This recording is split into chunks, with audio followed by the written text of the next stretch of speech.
Salut les passionnés, bienvenue pour cette nouvelle vidéo. Alors aujourd'hui on va parler d'un sujet qui est pas rigolo, on va peut-être moins s'amuser que d'habitude quand on fait des films de chasse. Ça va peut-être être à l'origine d'un nouveau type de vidéo, plus sous forme voilà, d'alerte ou de SOS, je sais pas comment on va faire, mais enfin voilà. En tout cas aujourd'hui on va parler de la peste porcine africaine qui est à nos portes et voilà, c'est quelque chose d'assez grave et je pense que c'était important comme on lit beaucoup de choses et on entend beaucoup de choses qui sont complètement erronées, de faire un point et un état des lieux, voilà, vous expliquer clairement ce que c'est que cette maladie, quels sont les risques et quelles sont voilà, les choses à faire ou à ne pas faire. Allez, c'est parti. Première partie, la PPA, de quoi s'agit-il ? Qu'est-ce que la peste porcine africaine ? Donc la peste porcine africaine est un virus, tout d'abord, un virus qui n'est pas une zoonose, donc ça veut dire qu'elle n'est pas transmissible à l'homme. Voilà, ça va déjà rassurer pour cet aspect-là, ni les chiens, ni les hommes, ni aucun autre animal que tout ce qui est dans la famille des cochons élargis, à savoir potamochère, phacochère, sanglier et porc. Donc nous, ce qui nous intéresse en Europe, forcément, c'est les sangliers et les porcs. Et vu la virulence avec laquelle ça touche ces animaux-là, ça peut avoir des conséquences, ça risque, si jamais ça vient chez nous, d'avoir des conséquences très très importantes en termes économiques et tout le reste, donc sur la chasse évidemment et la filière élevage porcin. Voilà, donc un élément qui est important de savoir, c'est qu'il n'existe pas à l'heure actuelle, et qu'on n'est pas prêt visiblement de le trouver, de vaccin. Deuxième partie, historique de la situation. La peste porcine, au sens large, la peste porcine commune existe depuis longtemps, la peste porcine africaine aussi. On l'avait en Sardaigne depuis un bon bout de temps déjà. Mais là, c'est une nouvelle forme de génotype qui est arrivée en 2007 en Géorgie. Donc ça fait plus de 10 ans que c'est arrivé en Géorgie. Et en traversant le Caucase, ça a contaminé donc, la Russie.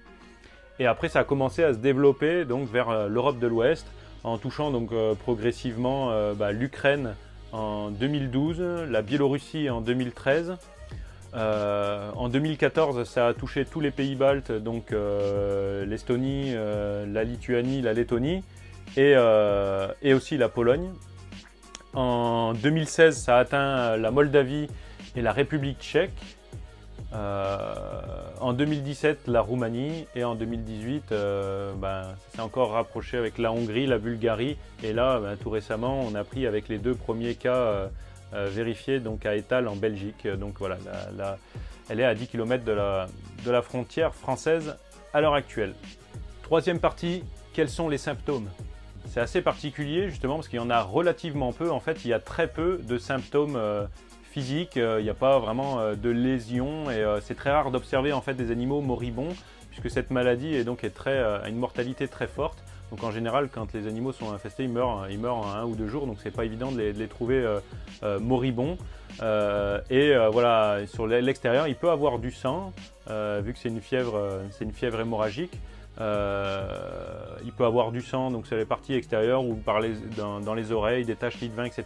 Mais c'est pas obligatoire. Voilà, si jamais on l'ouvre, par contre, il y aura une rate, tout ce qui est organes lymphoïdes, une rate qui va être beaucoup plus grosse que la normale. Vous avez l'habitude de les voir quand vous ouvrez des animaux et souvent de nature un peu plus friable. Et puis des ganglions. Donc comme c'est hémorragique, ça va être des ganglions pleins de sang, donc des ganglions rouges, alors que dans la plupart des maladies, ceux qui ont fait la formation venaison, on voit souvent des ganglions blancs. Voilà, donc c'est une fièvre hémorragique. Donc ça veut dire, fièvre, c'est comme pour vous, quand vous avez de la fièvre, vous avez la hausse de température, et hémorragique, donc avec des pertes sanguines, soit à l'intérieur ou à l'extérieur, ça dépend des cas. Donc le fait qu'il va avoir cette hausse de température va provoquer donc, chez les animaux une perte de l'appétit et une très grosse soif. Et une envie d'une part de se réhydrater et d'autre part de diminuer la température, donc ils vont aller se baigner et boire dans des états très mauvais, donc si vous voulez en fait la plupart du temps ils vont se noyer, ils vont pas être capables de ressortir de l'eau, donc on va les retrouver très souvent dans l'eau. S'ils sont moribonds, la plupart du temps on va les voir un peu traîner du cul, voilà vraiment il n'y a pas énorme de symptômes, voilà, ils sont juste pas bien, dans des difficultés à se mouvoir et voilà, mais en général ils meurent très rapidement. Donc C'est pour ça qu'on va avoir une attention particulière, comme je vous dis, autour des points d'eau, puisque très souvent donc, ils viennent donc se boire et se rafraîchir près des points d'eau, et en général ils y meurent. Quand on les retrouve ailleurs, la plupart du temps ils sont ce qu'on appelle prostrés, donc sur le ventre, et c'est une forme assez typique en fait. Voilà, c'est sûr, si vous retrouvez des animaux les uns à côté des autres et puis couchés sur le ventre comme ça, bon, c'est assez typique. C'est une maladie qui touche absolument tous les animaux donc dans une compagnie. Ça ne va pas toucher les plus faibles ou les plus petits, hein. Ça va être gros, moyen, petit, femelle, mâle, jeune, adulte, ça touche tout le monde. Et même ceux qui sont en excellente condition de santé vont mourir très très rapidement. Donc voilà, c'est important pour faire la transition. La PPA, la peste porcine africaine, est une maladie, souvent on les classe un petit peu en forme de contagion et de mortalité. Pardon. Donc elle va avoir une forte mortalité et une contagion relativement faible. On va la voir juste là, mais comparativement par exemple à la fièvre afteuse, c'est une maladie qui n'était pas extrêmement mortelle, qui touchait plutôt les jeunes bovins, mais par contre elle avait une très très forte contagion, avec notamment tout ce qui était aérien. Voilà, ça pouvait se déplacer très facilement dans l'air, ce qui est apparemment pas le cas visiblement pour le moment sur la peste porcine africaine. Donc voilà, contagion modérée, pas à prendre au sérieux tout de même, mais voilà, une très très très forte mortalité. Quatrième partie, comment ce virus se transmet. Voilà, d'un point de vue de la transmission, encore une fois, donc c'est une maladie relativement peu contagieuse par rapport à d'autres, mais extrêmement mortelle. Elle va avoir une virulence très élevée, une résistance très importante, et c'est ça qui la rend extrêmement dangereuse, c'est-à-dire dans tout ce qui est matière d'origine animale, elle va pouvoir rester extrêmement longtemps. Donc c'est ça qu'il faut bien étudier et que vous ayez tous en tête pour essayer de l'éviter un maximum. Qu'est-ce que sont en fait ces matières d'origine animale? La première, des produits alimentaires, littéralement, puisque en fait le virus est résistant à la salaison et à la congélation. Ça veut dire que vous faites du jambon de sanglier ou de porc contaminé, le virus reste dedans. Vous le mangez, il n'y a pas de souci. Ça n'a aucun effet sur vous, comme on le disait au début, mais par contre, vous rejetez la peau du jambon ailleurs, voilà, elle est contaminée et contaminante. Et pareil, la même chose, si vous congelez votre viande, vous préparez votre viande, vous mangez qu'une partie, en la cuisant, vous tuez le virus, vous la mangez, il n'y a pas de souci. Mais si vous jetez le reste dans la nature et que c'est mangé par un sanglier, c'est toujours contaminant, même parfois 6 mois après congélation. Deuxième source d'origine animale, c'est le sang. Le sang, il suffit, vous savez très bien que quand on chasse, on en a beaucoup. Il suffit d'en avoir un petit peu sur ses bottes et de le ramener, si vous êtes allé chasser à l'étranger ou si vous êtes allé chasser, mettons, en Belgique. Mais voilà, le sang sur les semelles, sur les voitures, le bas de caisse, les pneus, tout ce qu'on veut, c'est très dangereux. C'est pour ça qu'on vous demande tout le temps de nettoyer, désinfecter, c'est très important. La troisième source, c'est les cadavres. Donc voilà, le sanglier peut être un vecteur à la fois quand il est vivant et à la fois quand il est mort, parce que c'est un nid à virus une fois qu'il est mort et qu'il est contaminé.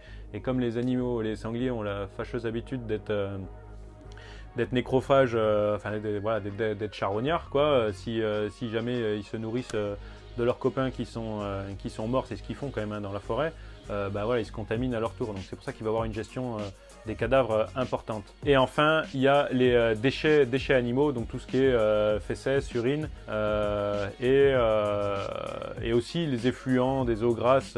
Par exemple, si c'est un élevage qui a été atteint, et qu'on tue, mettons, tous les animaux et qu'on nettoie ça même avec de l'eau, ça peut se transmettre relativement loin, et donc il faut faire très attention à tout ça.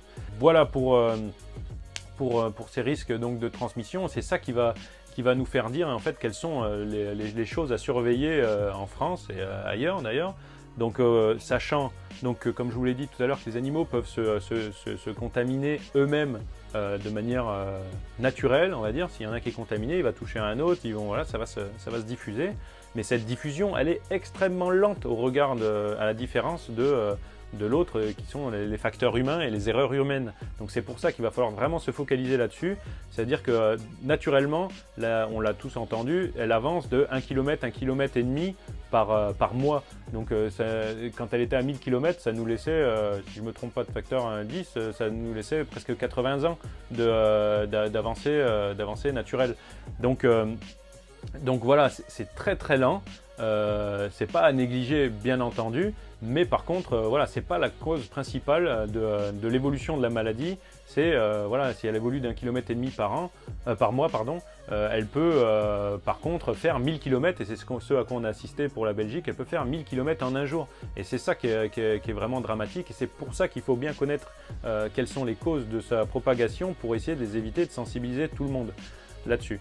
Donc voilà, ça peut aller très très vite et c'est dramatique. Nous on s'attendait tous, moi encore une fois j'avais écrit un article au mois d'avril sur Rêve de chasse en vous donnant tous ces éléments là, et bon, je pensais pas qu'elle arriverait si vite, mais bon, en tout cas elle n'est pas encore là, mais il va falloir qu'on mette les bouchées doubles pour faire très très attention et communiquer largement pour éviter que ce soit le cas. Cinquième partie, où en est-on aujourd'hui en Belgique et en France? On va faire un état des lieux en France, en tout cas en Europe de l'Ouest. Qu'est-ce qui est en train de se passer?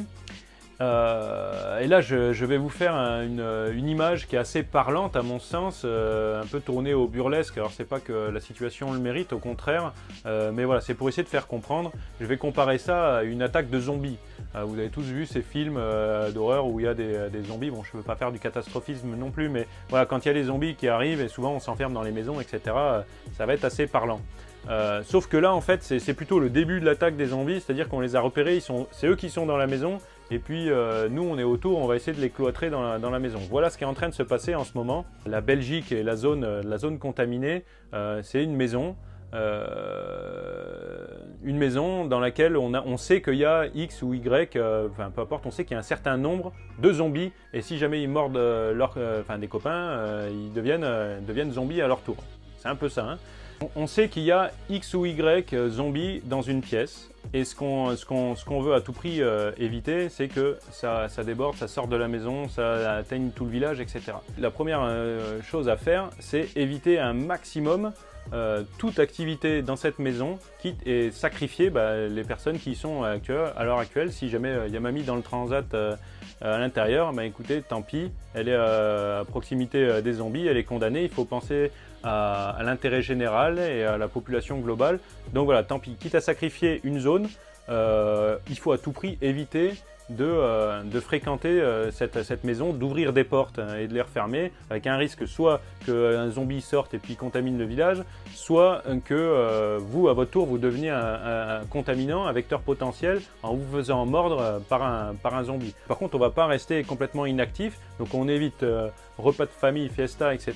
Par contre, on va laisser rentrer des robots indétectables par les zombies, par exemple, et qui vont avoir pour rôle de faire des tests pour voir si oui ou non c'est des zombies ou c'est pas des zombies, et d'enlever aussi les cadavres, de nettoyer, parce que le cadavre va bientôt se transformer en zombie, ou en gros va contaminer les autres, etc. Donc c'est important qu'il y ait aussi une action qui soit faite dedans.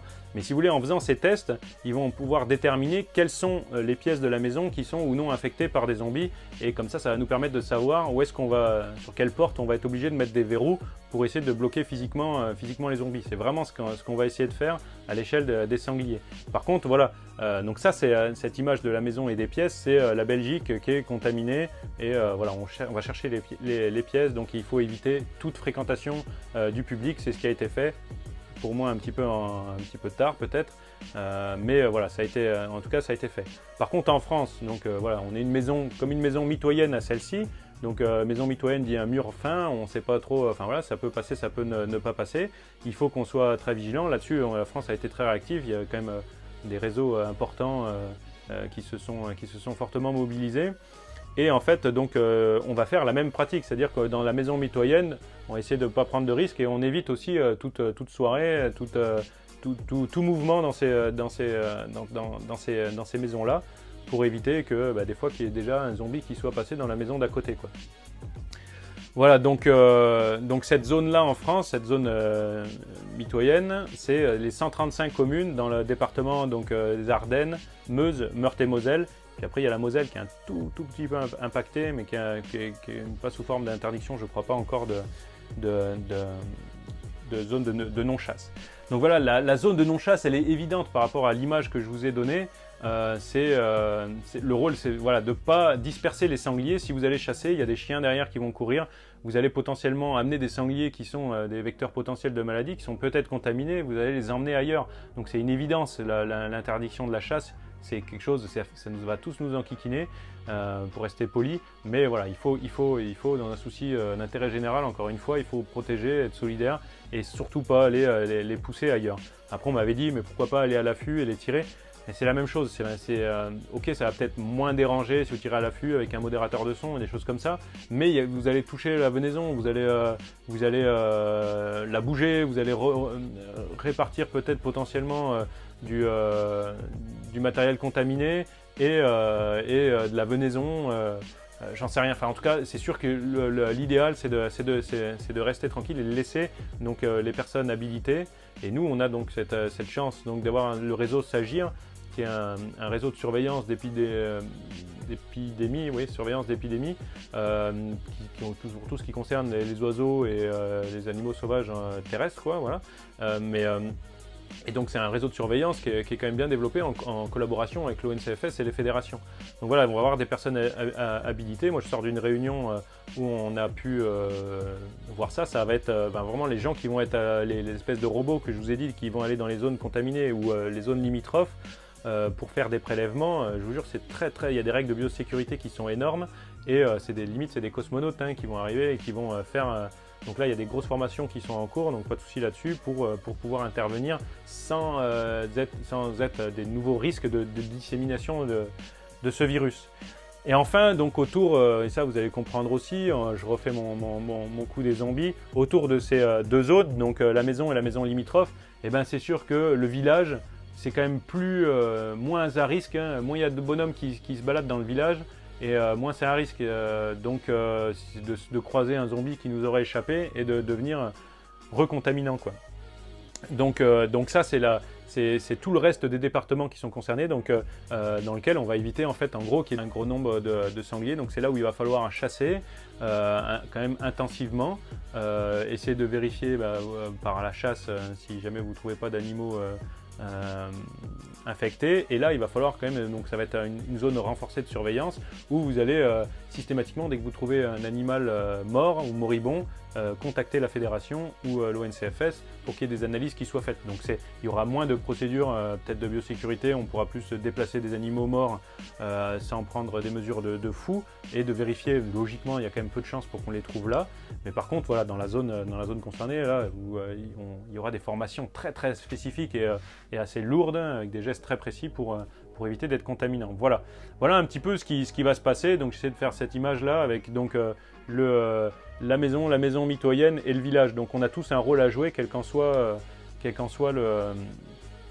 l'endroit dans lequel on se situe, si on veut éviter que la planète soit dévorée par les zombies, quoi. Si jamais on arrive encore une fois à maintenir ces zombies ou ces sangliers dans la Belgique ou dans la maison, voilà, c'est quand même vachement plus facile d'essayer de bloquer des zombies dans une baraque que d'être attaqué par différents flancs et qu'on se retrouve dans la situation où c'est à nous de nous enfermer pour éviter d'être attaqué par tous les côtés. Et ça, c'est ce qu'on veut à tout prix éviter, c'est ce que mettent en place les autorités.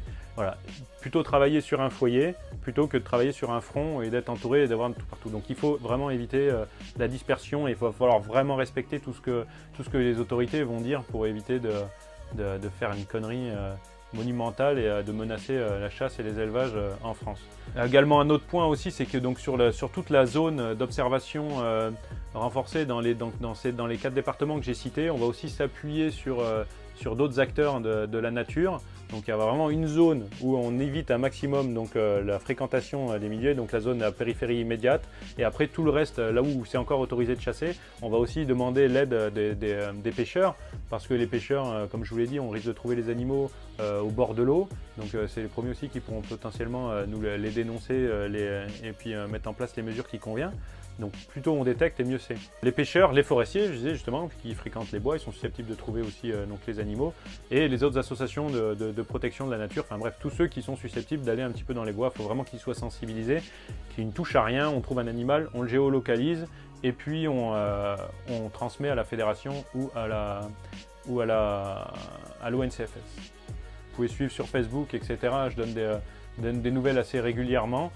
Très honnêtement, voilà, si on trouve plus de cas dans la zone, pour moi ça me semble pas grave, ça engage que moi cette analyse, mais si on trouve plus, c'est sûr que plus on en trouve, moins c'est agréable, mais plus on va, pour moi la zone elle est quasiment condamnée, la zone où il y a les sangliers vont mourir, hein, et puis voilà, donc on peut trouver 15, 20, 30 cas, mais par contre ce qui va être beaucoup plus dommageable, c'est si jamais cette zone s'élargit et qu'on trouve qu'on commence à trouver un cas à 10 km ou à 20 km au nord, au sud, à l'est, à l'ouest, peu importe, ça veut dire qu'il y a différents foyers et là ça va être beaucoup plus dur à lutter.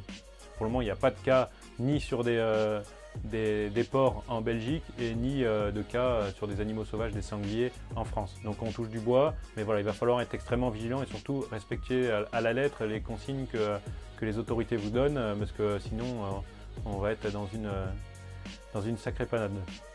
Sixième partie, les recommandations, ce qu'il faut faire et ne pas faire. Aussi l'intérêt déjà de bien vous expliquer ce qu'était la maladie, où on en était et puis maintenant qu'est-ce que vous devez faire, parce qu'on va être à la fois les sentinelles et les pompiers pour repérer et éteindre le feu. On a un rôle important, nous chasseurs, à jouer là-dedans, qui va être effectivement, comme vous l'avez compris, différent en fonction de la zone dans laquelle on se situe. Donc la première des choses à faire, c'est déjà ne plus aller, honnêtement, voilà, on ne peut pas interdire, mais n'allez pas chasser dans les pays infestés, c'est une hérésie, vous prenez des risques qui sont énormes.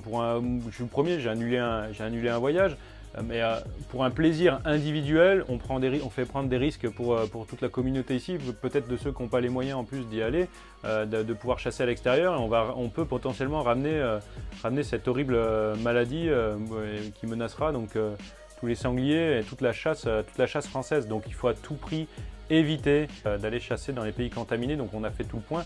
Il n'y a pas que les pays de l'Est, hein, c'est aussi tout ce qui est Russie, Chine, Mongolie.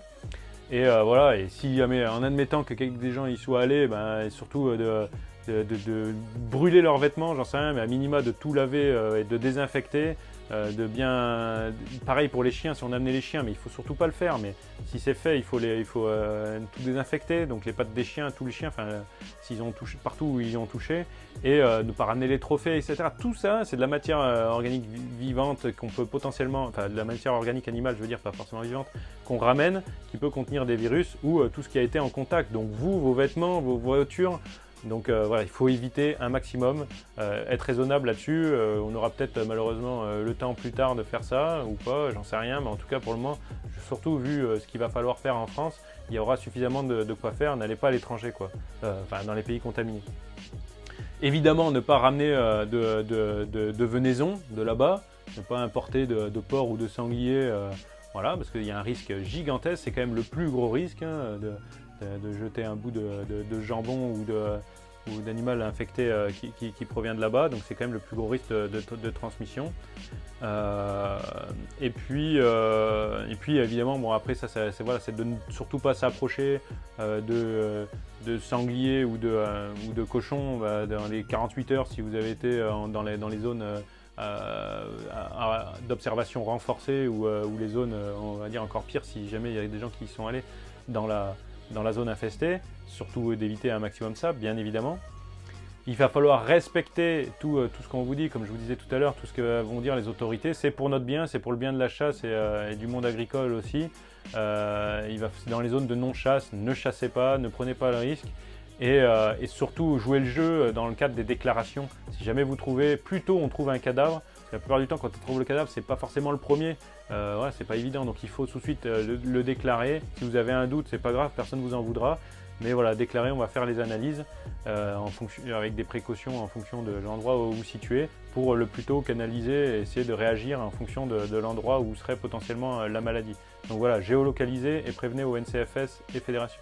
Par rapport à la solidarité, on m'avait posé la question et on en avait parlé aussi un petit peu sur les réseaux sociaux. Donc moi, je suis désolé, mais il faudrait mieux pas le faire, faire venir des gens de la Belgique, parce qu'aujourd'hui la Belgique elle est contaminée. Donc par contre, dans la zone d'interdiction de chasse où c'est que de la précaution en France, donc dans les départements et les 135 communes que j'ai citées, c'est sûr, il y a des mecs qui vont être frustrés. C'est la moindre des choses, voilà, ils attendaient de faire l'ouverture, ils vont pas pouvoir chasser. Donc peut-être on pourrait tenter de les inviter. La seule chose, c'est que ceux qui viennent de ces communes, donc déjà évitez pour les Belges, je suis désolé, dans la zone, pour ceux qui sont des zones contaminées ou qui ont pu passer, voilà, au bout d'un moment il faut aussi qu'on se protège. Par contre, voilà, pour tous ceux qui sont en France dans la zone de surveillance renforcée, pourquoi pas, mais voilà, soyez corrects. Si jamais vous invitez quelqu'un, c'est votre responsabilité. Faites en sorte qu'il arrive avec des vêtements extrêmement propres, que sa voiture ne fréquente pas le bois. C'est-à-dire que chez vous, il laisse sa voiture chez vous, vous le prenez dans votre voiture, la voiture ne rentre pas dans le bois. Le dernier, c'est l'asphalte grand maximum. Vous ne rentrez pas dans le bois avec une voiture qui a été dans les zones même d'observation renforcée. Il ne faut pas prendre de risques. Donc voilà, il faut que les gens arrivent avec leurs chiens propres. C'est con, mais c'est comme ça. Parce qu'il faut qu'ils aient chiens propres s'ils ramènent des chiens, voitures propres s'ils ramènent leur voiture et encore pas dans le bois. Et vêtements propres, quoi. Soyez vigilants là-dessus. On ne va pas les laisser dans la panade si jamais ils ne peuvent pas chasser. C'est bien malheureux et on serait bien content si ça nous arrivait à nous. Mais voilà, au moins, si on vous fait cette fleur-là, vérifiez d'être impeccable et de ne pas ramener les virus avec vous. Et puis après, dans tout le reste de la zone, il va falloir chasser sérieusement. C'est-à-dire que là-dessus, c'est un point important sur lequel je voulais revenir. Parce qu'on va nous parler, hein, les chasseurs, c'est nous, on est responsables avec les densités de population. Ça, c'est des conneries. Les densités de population, elles n'ont aucun rapport avec l'arrivée ou non de la maladie. On l'a vu, l'avancée, que vous ayez une forte densité de population ou une faible, ça avance d'un kilomètre, 1,5 km par mois. Ce ne sera jamais la raison et la cause de l'épidémie si elle arrive en France. C'est les erreurs humaines, les facteurs humains, les mecs qui font pas gaffe, qui roulent dedans en vélo, en camion, etc. et qui vont nous rapporter ça, ceux qui jettent de la nourriture contaminée, peut-être des chasseurs qui sont allés toucher ou des ramasseurs de champignons, j'en sais rien. Ça va être ça qu'il va falloir être vigilant, c'est pas les densités de population. Par contre, qu'on ne fasse pas dire ce que j'ai pas dit, c'est pas un facteur d'arrivée. Par contre, si la maladie arrive, s'il y a ce fameux bond de personnes irresponsables ou juste pas informées, etc., qui font arriver la maladie, plus la densité de population va être élevée et plus cette maladie va être dure à gérer, parce que chaque sanglier vivant, même contaminé, peut être un vecteur, et chaque sanglier mort en sera un aussi, puisqu'il va se faire manger par les autres. Donc plus il y a de sangliers à ce moment-là, si la maladie est là, et plus c'est délicat. Voilà. Donc là-dessus, le message il est clair et il doit être commun, j'espère, avec tout le message de la chasse, c'est il faut se faire plaisir. Avec la chasse, c'est tirer, enfin voilà, il va falloir les tuer potentiellement avant qu'ils meurent, j'en sais rien, mais voilà, éviter à tout prix. On verra bien comment ça se passe après. Je veux dire, c'est pas très compliqué, vaut mieux qu'on ait quelques années de disette. Peut-être c'est pas très compliqué de revenir à des densités de population si jamais on a tapé trop fort une année, mais par contre, clairement, si ça arrive, là, ça va être au moins une décennie de calme plat. Donc voilà, si on veut pas ça, aujourd'hui, il va falloir se responsabiliser. Et puis voilà, hein, si jamais elle arrive, c'est interdiction de chasse. Donc voilà, tant qu'on peut chasser, il faut le faire activement. Voilà, moi, si on me demandait mon avis, voilà, je serais la bête de tête. Parce que la bête de tête, il y a un gros risque de dispersion aussi des populations dans tous les cas si jamais on la prélève. Donc il faut continuer à respecter cette règle là et puis voilà, c'est tout pour le reste. Voilà, après chacun sa politique, mais honnêtement on aura l'air bien couillon si jamais on n'a pas été assez vigilant, et je pense que tout le monde le regrettera. Donc voilà, le reste on sait faire. Voilà les règles aussi, c'est évidemment de ne pas lâcher. Alors ça, c'est une règle qui nous est transmise, mais ne pas lâcher d'animaux, je vois pas comment c'est possible, c'est déjà interdit depuis très longtemps, c'est un animal nuisible qu'on peut pas lâcher. Donc bon, c'est une règle qu'on nous donne, mais elle est tellement évidente. Et puis systématiquement, prenez l'habitude de nettoyer vos mains quand vous rentrez de la chasse, nettoyez vos mains, vos vêtements, vos chaussures. Voilà, même chaque jour, tant pis. Mettez des Karcher dans vos cabanes de chasse, nettoyez-vous les chaussures, les vêtements, tous ceux qui ont été en contact. Et puis voilà, il faut prendre ces habitudes-là, parce que si ça arrive, ça va être beaucoup plus délicat et avec des mesures beaucoup plus complexes et des équipements plus complexes à avoir. Voilà les amis, donc encore une fois, c'était pas très marrant comme sujet, mais c'est important, voilà, que tout le monde soit informé et responsabilisé sur une maladie qui peut être potentiellement très lourde. On croise les doigts et on se serre les coudes, quoi. Voilà, c'est un peu et on se responsabilise. C'est un peu le message qu'il faut passer autour de vous. Tout le monde n'a pas internet, donc communiquez déjà beaucoup entre vous sur ces consignes.